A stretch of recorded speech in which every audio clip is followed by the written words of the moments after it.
ஸ்ரீவைகுண்ட விரக்தாய சுவாமி புஷ்கரணி தட்டே ரமயா ரமமானாய வெங்கடேஷாய மங்களம். திருவேங்கடமுடையானான ஸ்ரீனிவாச பெருமான் வைகுந்தத்தில்தான் இருந்து வந்தார். அங்கு அவருக்கு தொண்டு செய்வதற்கு எத்தனையோ கோடிக்கணக்கான பக்தர்கள் இருக்கிறார்கள். நித்தியசூரிகள், முக்தியடைந்த ஜீவாத்மாக்கள், இவர்கள் அனைவருமே அங்கு உண்டு. அத்தனை பேரோடு ஆனந்தமாக இருக்க வேண்டிய பகவான் அங்கு ஆனந்தமே படுவதில்லையாம். வைகுந்தத்தில் அவருக்கு விரக்தி ஏற்பட்டு விட்டது என்று இந்த ஸ்லோகம் தெரிவிக்கிறது. இத்தனை செல்வம், இத்தனை உறவினர்கள், குழந்தைகள், மனைவிமார்கள் இவ்வளவு பேரும் இருக்கும் பொழுதும் ஏன் பகவானுக்கு வைராக்கியம்? ஏன் அந்த இடத்தில் ஆசை இல்லை என்றால், நம்மை போன்ற சில ஜீவாத்மாக்கள் இன்னும் இந்த உலகத்தில் இருப்பதை பகவானால் பொறுத்து கொள்ள முடியவில்லை. ஒரு வீட்டில் 5 குழந்தைகள் இருக்கும்போது 4 பேர் கூடையே இருந்து ஒரு குழந்தை மட்டும் வெளியூரில் வேலை பார்த்து கொண்டிருந்தால் தாயாருக்கும் தகப்பனாருக்கும் எப்போதும் அந்த குழந்தையை பற்றி தானே நினைப்பு இருக்கும். அதை போல பகவானுக்கும் ச ஏகாக்கி ந ரமேத என்று உபனிஷத்து தெரிவிக்கிறது. வைகுந்தத்தில் தன்னை சூழ்ந்து இத்தனை பேர் இருந்தாலும் தனிமையாக இருப்பது போல பகவானுக்கு தோன்றுமாம். ஆனந்தமே படுவது கிடையாதாம். அங்கு வைராக்கியம் அடைந்து இந்த பூவுலகத்தில் தான் இருக்க வேண்டும், இங்கிருக்கும் ஆத்மாக்களுக்கு தான் நாம் அனுகிரகம் செய்ய வேண்டும் என்பதற்காக வைகுந்தத்தையே விட்டு பூலோகத்தில் திருவேங்கடம், சப்தகிரி என்கிற 7 மலைகளுக்கு மேலே சுவாமி புஷ்கரனுடைய கரையிலே ரமயா ரமமானாய, ரமா என்கிற பெரிய பிராட்டியார் ஸ்ரீ மகாலட்சுமி தாயார், அந்த தாயாரோடு கூட பகவான் ஆனந்தமாக வசிக்கிறார் என்று இந்த ஸ்லோகம் தெரிவிக்கிறது. அப்பேற்பட்ட பகவான் வெங்கடேஷாய மங்களம், அவனுக்கு மங்களங்கள் ஏற்பட வேண்டும், அவன் என்றும் பல்லாண்டு பல்லாண்டு நீடூழி வாழ வேண்டும் என்று பகவானுக்கு வாழ்த்து பாடுகிறோம். அப்பேற்பட்ட பகவான் இந்த உலகத்துக்கு வந்து சுவாமி புஷ்கரனுடைய கரையிலே இருக்கிறார் என்று சொல்லப்பட்டதல்லவா? அதென்ன சுவாமி புஷ்கரணி என்று பார்த்தோம் என்றால், இந்த திருமலையில் பல நூற்றுக்கணக்கான புனித தீர்த்தங்கள் உள்ளன என்று புராணங்கள் சொல்லுகின்றன. திருமலையை பொறுத்தவரை ஒரு புராணம் 2 புராணம் அல்ல. பாத்ம புராணம், மார்க்கண்டேய புராணம், வராக புராணம், பவிஷ்யத் புராணம், இதை போல பல புராணங்களில் இந்த ஊரினுடைய மகாத்மியம், வெவ்வேறு கதைகள், இங்கு இருக்கக்கூடிய தீர்த்தங்களை பற்றியும் சொல்லப்படுகின்றன. சில தீர்த்தங்கள் அதில் நீராடினோம் என்றால் தர்மத்தில் நமக்கு நல்ல புத்தியை கொடுக்குமாம், தர்ம வழியில் அறவழியில் நடப்பதற்கு நமக்கு வழிவகுக்குமாம். சில தீர்த்தங்களில் நீராடினால் உலகத்தில் பற்று அருந்து போகுமாம். சில தீர்த்தங்களில் நீராடினால் பகவானிடத்தில் பக்தி ஏற்படுமாம். சில தீர்த்தங்கள் முக்தியே வழங்கும் அளவுக்கு நம்முடைய பாபங்களையே போக்கக்கூடியவை என்று புராணங்கள் தெரிவிக்கின்றன. இந்த மலைக்கே அந்த பெருமை உண்டு. கம்பராமாயணத்தில் சுக்ரீவன் சொல்லக்கூடிய ஒரு அழகான வார்த்தையை கம்பர் பாடுகிறார். கோடுரு மால்வரை அதனை குறுகுதிரேல் உம் நெடிய கொடுமை நீங்கி வீடு உறுதிர் ஆதலினால் விலங்குதிர் என்று சுக்ரீவன் சொல்லுகிறார். என்ன சந்தர்ப்பம்னு பார்ப்போம். சுக்ரீவன் தன்னுடைய குரங்கு படையை திரட்டி நீங்கள் எல்லாம் சீதையை தேடி செல்ல வேண்டும்னு அனுப்புகிறார். ஒரு படை கிழக்கு நோக்கி, ஒரு கும்பல் மேற்கு நோக்கி, ஒரு கும்பல் வடக்கே, ஒரு குழு தெற்கே என்று அனுப்புகிறார் அல்லவா? அப்படி தெற்கே அனுப்பக்கூடிய கூட்டத்துக்கு என்னென்ன இடத்தில் தேட வேண்டும், சீதையை எங்கெல்லாம் தேடி பார்க்க வேண்டும் வழி சொல்ல வேண்டும் அல்லவா? அப்போது சுக்ரீவன் சொல்லுகிறார், இங்கிருந்து நீங்க தெற்கு நோக்கி போனீர்கள் என்றால் அந்த இடத்துல ஒரு பெரிய மலை வரும். கோடுரு மால் வரை குறுகிதிரேல் உம் நெடிய கொடுமை நீங்கி வீடு உறுதிர் ஆதலினால் விலங்குதிர். அங்க ரொம்ப உயர்ந்த ஒரு மலை வரும். அந்த மலைக்கு நீங்க போக வேண்டாம், அந்த மலையை தாண்டி சென்று விடுங்கள். அப்புறத்து நீர்மேவு தொண்டை நாடு உறுதிர் உற்று அதனை நாடுறுதிர் என்று சுக்ரீவன் சொல்றார். அந்த மலையில நீங்க தேட வேண்டாம் சீதையை, அந்த மலையை சுத்திண்டு தாண்டி போயிடுங்கோ. அப்புறத்து மலையை தாண்டி தெற்கே சென்றீர்கள் என்றால் தொண்டை நாடு வந்துவிடும். தொண்டை நாட்டில் நன்னா தேடி பாருங்கோ என்று சுக்ரீவன் சொல்லுகிறார். ஏன் அந்த மலையில தேட வேண்டாமா? அந்த மலையில ஒருவேளை சீதை ஒளிக்க வைத்து வைத்திருந்தால் என்ன செய்வது? மலையை ஏன் பார்க்க வேண்டாம் என்று சுக்ரீவன் சொல்லுகிறார் என்று பார்த்தால் அதுக்கு அவர் காரணம் சொல்றார். அந்த மலையில சீதையை தேடுவதற்காக நீங்கள் போய் ஒரு 10 நிமிஷம், ஒரு 20 நிமிஷம் அந்த இடத்துல இருந்தீர்கள் என்றால் உம் நெடிய கொடுமை நீங்கி வீடு உறுதிர். உங்களுடைய நெடிய கொடுமை, நெடிய கொடுமைன்னு என்ன சுவாமி? சின்ன வயசுலேருந்து பணங்காசு இல்லை, நல்ல வாழறதுக்கு வீடு இல்லை, சின்ன வீடாக வாழ்ந்துட்டு இருக்கேன், ஒரு பெரிய பங்களாவாக இருந்தால் நன்னா இருக்கும், இதுதான் நெடிய கொடுமையா அப்படின்னு நமக்கு தோணும். கம்பர் சொல்லுவது நம்முடைய பாபங்கள். அனாதி காலமாக எத்தனை பிறவிகளாக பாவங்களை செய்து வைத்திருக்கிறோம். அந்த பாபங்கள் தான் நெடிய கொடுமை. இந்த திருமலையில் இந்த குரங்குகள் போய் தேட போனா 10 நிமிஷம் இருக்கிறதுக்குள்ள நெடிய கொடுமை நீங்கி பாபங்கள் எல்லாம் விலக்கப்பட்டு வீடு உருதேர், இந்த குரங்குகள் எல்லாம் மோட்சத்துக்கு போயிடுமா. சுக்ரீவன் சொன்னா, உங்களை மோட்சத்துக்கு அனுப்புறது என் வேலை கிடையாது, சீதையை தேடி கண்டுபிடிக்கிறது தான் எனக்கு குறிக்கோள். அப்ப அந்த மலைக்கே நீங்கள் போக வேண்டாம், அந்த மலை உங்களுக்கு முக்தியை வழங்கிவிடும், சீதையை தேடுறதுக்கு உதவி செய்யாது, அதனால மலைக்கு போக வேண்டாம், அப்புறத்து தொண்டை நாடு உருதேர், தொண்டை மண்டலத்துக்குள்ள போய் தேடுங்கோள் என்று சுக்ரீவன் சொல்லுகிறார். அப்பேற்பட்ட மலை, இந்த மலையிலே முக்தி வழங்கக்கூடிய தீர்த்தங்களாகவே 6-7 தீர்த்தங்கள் உள்ளன என்று புராணங்கள் சொல்லப்படுகின்றன.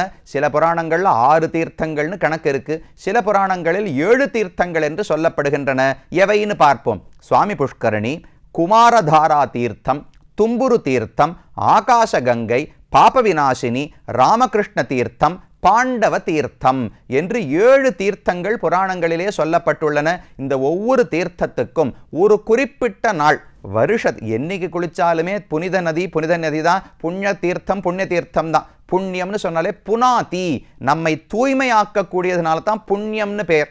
தீர்த்தம்னு சொன்னால் தாரயதி, தாண்டு விக்கிறதோ இல்லையோ, இந்த சம்சாரத்தை தாண்டு விக்கிறது, நம்மால தாண்ட முடியாத பாவக்கடலையே தாண்டு விக்கிறது, அதனால இதற்கு புண்ணிய தீர்த்தம் என்று பெயர் சொல்லுகிறோம். அதில் இந்த 7 தீர்த்தங்கள் சுவாமி புஷ்கரணி, குமாரதாரா, தும்புரு, ஆகாசகங்கை, பாப விநாசினி, ராமகிருஷ்ண தீர்த்தம், பாண்டவ தீர்த்தம் என்று இந்த 7 தீர்த்தங்களுமே நம்முடைய பாபங்களை என்று குளித்தாலும் போக்கக்கூடியவை.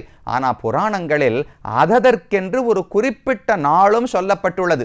இந்த தீர்த்தத்தில் இந்த நாளன்று நீராடினால் அது மிகவும் சிறப்பு வாய்ந்தது, இந்த தீர்த்தத்தில் இந்த நாள் நீராடினால் சிறப்பு வாய்ந்தது என்று புராணங்களில் ஆங்காங்கு சொல்லப்பட்டுள்ளது. தெரிஞ்சுக்கிறதுக்காக சொல்றேன். இப்போ உடனே எல்லாரும் அதுக்காக அன்னைக்கு ஒரு நாள் தான் குளிக்கணுமா, மற்ற நாட்கள்லாம் போனால் சுவாமி புஷ்கரணியில் குளிச்சு பிரயோஜனம் இல்லையா நினைக்க வேண்டாம். ஒரு சிறப்பாக புராணத்திலே இது சொல்லப்பட்டுள்ளது. ஒருவேளை நீங்க போகும்போது அந்த நாளாக இருந்தால் சரி, அதிகப்படி ரிஷி புராணத்தில் சொல்லப்படி நீராடக்கூடிய பாக்கியத்தை சீனிவாச பெருமான் வழங்கி இருக்கிறாரோ இல்லையோ, அதற்கு நன்றியோடு மறுபடியும் ஒரு முறை அந்த தீர்த்தத்திலே குளித்து விட்டு வரலாம். சுவாமி புஷ்கரணிக்கு பார்த்தோம் என்றால் தனுர்மாசம், மார்கழி மாசத்தினுடைய சுக்லபக்ஷத்து துவாதசி, மார்கழி மாசம் வளர்பிறை துவாதசி இருக்கிறதே, அன்றைக்கு சுவாமி புஷ்கரிலே நீராடுவதற்கு ரொம்ப சிறப்பு உண்டு. குமாரதாரா தீர்த்தத்தில் கும்பமாசம், அதாவது மாசி மாசத்தினுடைய பௌர்ணமி அன்று நீராடுவதில் சிறப்பு. தும்புரு தீர்த்தத்தில் மீனமாசம்னா பங்குனி மாசம், அப்படின்னு சொல்றது மீனம் கும்பமெல்லாம் சாந்திரமான கணக்கில் வரக்கூடிய சம்ஸ்கிருத பெயர்கள். அப்படியே தமிழ்ல பார்த்துப்போம். மீன மாசம் என்பதுதான் பங்குனி மாசம். பங்குனி மாசத்து பௌர்ணமி அன்று தும்புரு தீர்த்தத்திலே நீராடுவதற்கு சிறப்பு உண்டு. ஆகாச கங்கையில் மேஷ மாசம் சித்திரை மாதத்தினுடைய பௌர்ணமியிலே நீராடுவது சிறப்பு. பாப விநாசினி தீர்த்தத்தில் ஆஸ்வயுஜ மாசம், ஆஸ்வயுஜ மாசம்னா நம்முடைய ஐப்பசி, தமிழ் மாத கணக்கின்படி ஐப்பசி மாசம் இருக்கே, ஐப்பசி மாசத்தினுடைய வளர்பிறை சப்தமி 7வது திதியிலே நாம குளித்தோம் என்றால் அது அந்த தீர்த்தத்திலே சிறப்பு. ராமகிருஷ்ண தீர்த்தத்தில் மகர மாசத்து பௌர்ணமி, மகர மாசம் என்பது தை மாசம், தை மாசத்தினுடைய பௌர்ணமி என்று அந்த ராமகிருஷ்ண தீர்த்தத்தில் நீராடினால் சிறப்பு. கடைசியா பாண்டவ தீர்த்தம் விருஷப மாசம், அதாவது வைகாசி மாசத்தினுடைய சுக்லபக்ஷ துவாதசி. அப்போ அநேகமாக பௌர்ணமி அன்று தான் வருகிறது. சில இடங்களில் மட்டும் சப்தமி துவாதசி இதை போல மற்ற திதிகள் இருக்கின்றன. இந்த 7 தீர்த்தங்களிலும் இந்தெந்த காலங்களில் நீராடினோம் என்றால் அன்னைக்கு அந்த நதிக்கு அந்த தீர்த்தத்துக்கே இன்னும் அதிகமான புனிதத்தன்மை உண்டு. நாம் செய்த பாபங்களை எல்லாம் பகவான் மன்னிக்கிறார். இப்போ பாருங்க, இது என்ன இந்த எப்படி சுவாமி நம்பும்படி இருக்கு? இந்த தீர்த்தத்தில் குளிச்சா ஒரு நாள் குளிச்சா சுமாராக பாவம் போகுமா, இன்னொரு நாள் குளிச்சா விசேஷமா பாவம் போகுமாம் அப்படின்னு சொல்கிறோமோ இல்லையோ? இந்த கேள்வியை நம்ம உலகத்தில் இன்னைக்கான கேட்டு பார்த்துருக்கோமா? தாய் தந்தையரை தினமுமே சேவிக்கணும். அது என்ன ஃபாதர்ஸ் டே அன்னைக்கு சேவிச்சா என்ன பெருமை? யாரும் ஃபாதர்ஸ் டே கொண்டாடுற நாட்டில் யாரும் சேவிக்கிறது கிடையாது, கிஃப்ட் தான் வாங்கி கொடுக்குறான்னு வச்சுங்களேன். சரி, போகிறது கிஃப்ட் கொடுக்குறதாவே வச்சுப்போம்.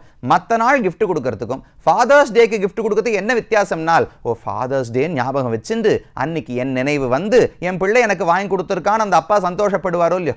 அந்த இடத்துல யாரும் கேட்கறதே கிடையாது. ஒரு வெட்டிங் ஆனிவர்சரி, ஒரு ஃபாதர்ஸ் டே, மதர்ஸ் டேவை மறந்தா என்ன ஆகும்? அதை யாரும் கேள்வி கேட்கறது இல்லை. அப்போ மற்ற நாள் குளிப்பதற்கு இந்த நாள் குளிப்பதற்கு என்ன வித்தியாசம்னால், பகவானுடைய மனசுல வித்தியாசம் இருக்கு. அவருக்கு அந்த தீர்த்தத்துக்கும் ஒரு தொடர்பு. அவர் அந்த தீர்த்தத்தில் ஏதோ ஒரு பக்தனுக்கு காட்சி கொடுத்திருப்பார்.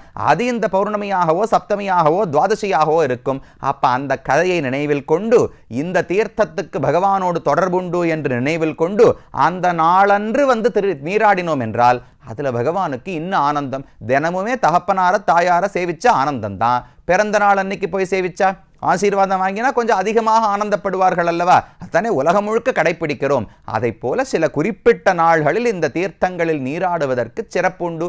சிறப்புனா என்ன? பகவானுடைய விசேஷமான கட்டாட்சம் கிடைக்கும். அதனால என்ன? விசேஷமா பாபங்கள் விலகும், நல்ல புத்தி ஏற்படும், நல்ல கதி கிடைக்கும். இதுதான் அதனுடைய பெருமை. இப்படி 7 தீர்த்தங்கள் இந்த இடத்திலே உள்ளனன்னு சொல்லப்பட்டுள்ளது.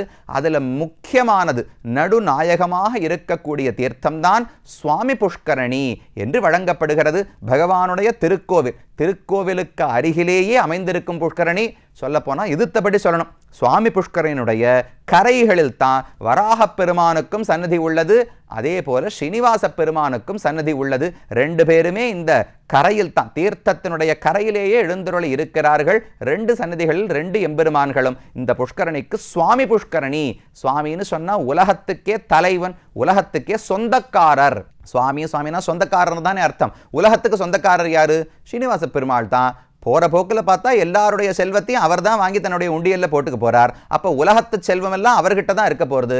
அவர் தான் இயற்கையாகவே நீ எண்ண வேண்டா நும்மதாதும் அவனன்னி மத்தில்லையேன்னு ஆழ்வார் பாடுகிறார். ஐயோ, என்னுடைய சொத்து என்னுடைய பணம்னு உன்னை நினைச்சுக்காத, என்னுடைய வீடு என்னுடைய வாசல் என்னுடைய நிலம் நினைக்காதே. இது அனைத்தும் பகவானுடைய சொத்து.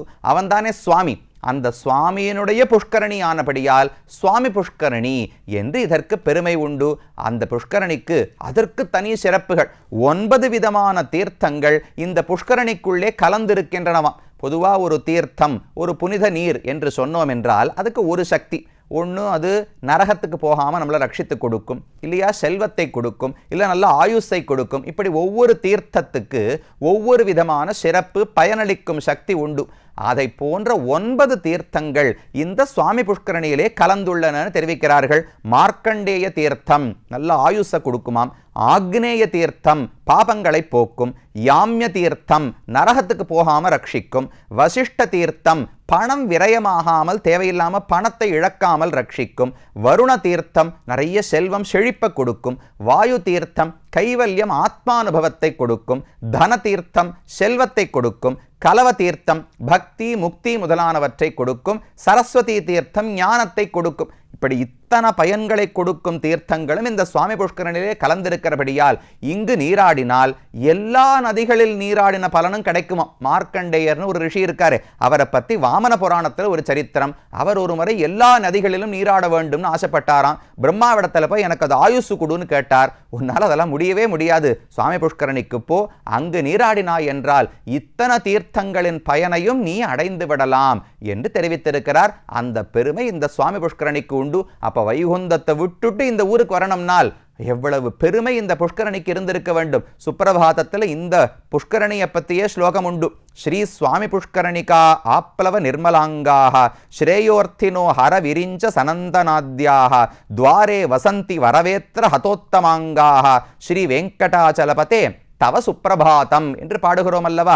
வர ஹரி விரிஞ்ச ஹரன் சிவபெருமான், விரிஞ்சன் பிரம்மா, இதை போன்ற எல்லா தேவர்களும் சுவாமி புஷ்கரணியில வந்து நன்னா மூழ்கி குளிக்கிறார்களாம். சுவாமி புஷ்கரணிகா ஆப்ளவ நிர்மலாங்காக, இந்த புஷ்கரணியில நீராடின உடனே உடலில் இருந்த அழுக்குகள் எல்லாம் நீங்கும், மனசுல இருந்த அழுக்குகள் எல்லாம் நீங்கும். அந்த தூய்மையோடு ஸ்ரேயோர்த்தினா தேவர்களெல்லாம் வந்து படுகாடு கிடக்கும் இடம் இந்த சுவாமி புஷ்கரணி என்று அந்த பெருமானுக்கு சுப்பிரபாதம் பாடுகிறோம். அப்பேற்பட்ட புஷ்கரணி இன்னும் பல கதைகள், இந்த புஷ்கரணியின் பெருமையை பல புராணங்கள் சொல்லுகின்றன. என்ன என்று அடுத்த பகுதியிலே பார்ப்போம்.